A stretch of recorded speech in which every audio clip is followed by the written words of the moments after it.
Pernah kepikiran gak sih apa yang bikin satu sekolah itu biasa-biasa aja, sementara sekolah lain bisa jadi luar biasa? Nah, sering banget jawabannya itu ada di kepemimpinan. Dalam beberapa menit ke depan, kita bakal bedah tuntas 5 strategi kunci dari pedoman seorang pemimpin yang kalau dijalankan dengan benar bisa menciptakan dampak besar di setiap kelas. Coba deh pikirin sebentar. Kalau Anda disuruh milih satu, ya, cuma satu faktor penentu kemajuan sekolah, itu apa? Fasilitas yang canggih, kurikulumnya yang paling baru, atau ada sesuatu yang lebih mendasar? Jawabannya mungkin bakal sedikit mengejutkan, dan ini adalah inti dari semua obrolan kita kali ini. Jawabannya adalah kepemimpinan pembelajaran. Ini bukan soal jadi admin di belakang meja ya. Ini soal pemimpin yang benar-benar turun tangan ke jantung sekolah, yaitu proses belajar mengajarnya.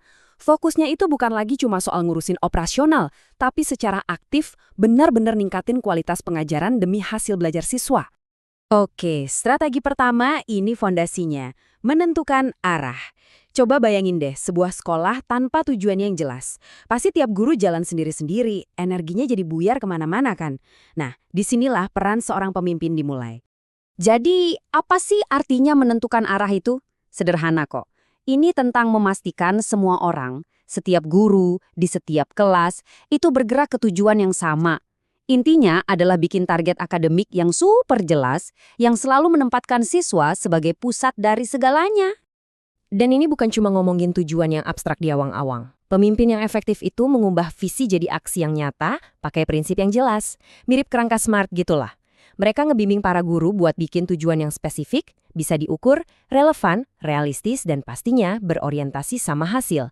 Jadinya, setiap pelajaran punya target yang jelas dan bisa dievaluasi. Oke, arahnya udah jelas nih. Sekarang, gimana caranya kita mastiin perjalanannya lancar? Yuk kita masuk ke peran kedua, mendorong kesuksesan. Visi yang hebat tanpa adanya sumber daya itu cuma angan-angan, bener nggak? Nah, peran kedua ini semua tentang manajemen strategis. Seorang pemimpin itu harus jago banget mengalokasikan semua amunisi yang dimiliki sekolah buat menciptakan lingkungan belajar yang benar-benar mendukung. Dan yang namanya sumber daya itu bukan cuma soal duit loh, ada 4 pilar utama yang harus dikelola dengan baik. Manusia, yaitu guru dan stafnya, infrastruktur, kayak ruang kelas dan teknologi, lalu waktu, ini penting banget, dan tentu saja finansial.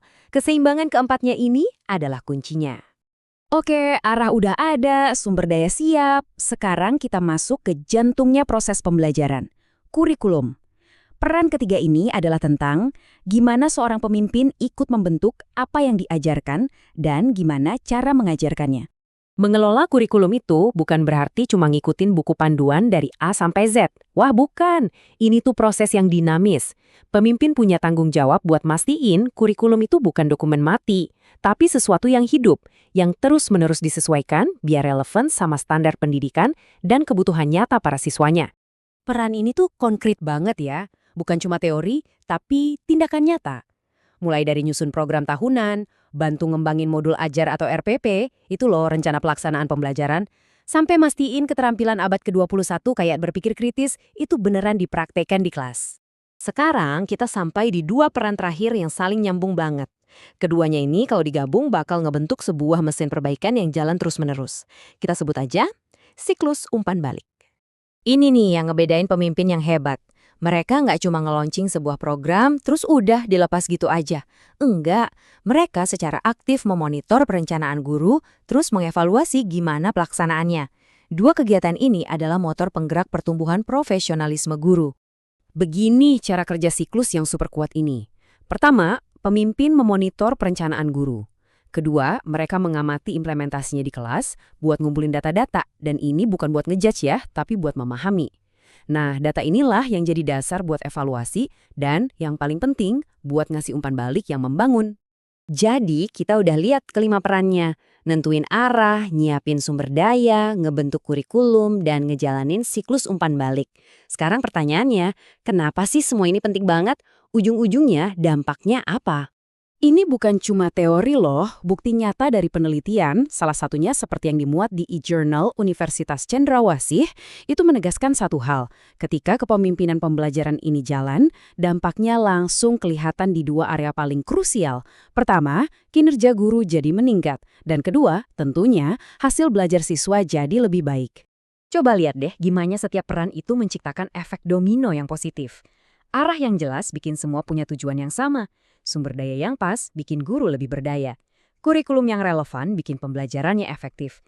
Dan siklus umpan balik memastikan guru terus bertumbuh. Semuanya saling nyambung. Nah, ini dia kelima strategi inti yang jadi pedoman buat pemimpin pembelajaran modern. Tentukan arah, berdayakan dengan sumber daya, bentuk kurikulum yang hidup, serta bangun siklus evaluasi dan umpan balik yang kuat. Oke, sebagai penutup, saya mau ninggalin satu pertanyaan buat direnungkan. Dari kelima peran yang udah kita bahas tadi, kira-kira mana ya yang jadi peluang terbesar buat para pemimpin di lingkungan sekolah Anda saat ini? Jawaban dari pertanyaan itu bisa jadi langkah pertama menuju perubahan yang sangat berarti.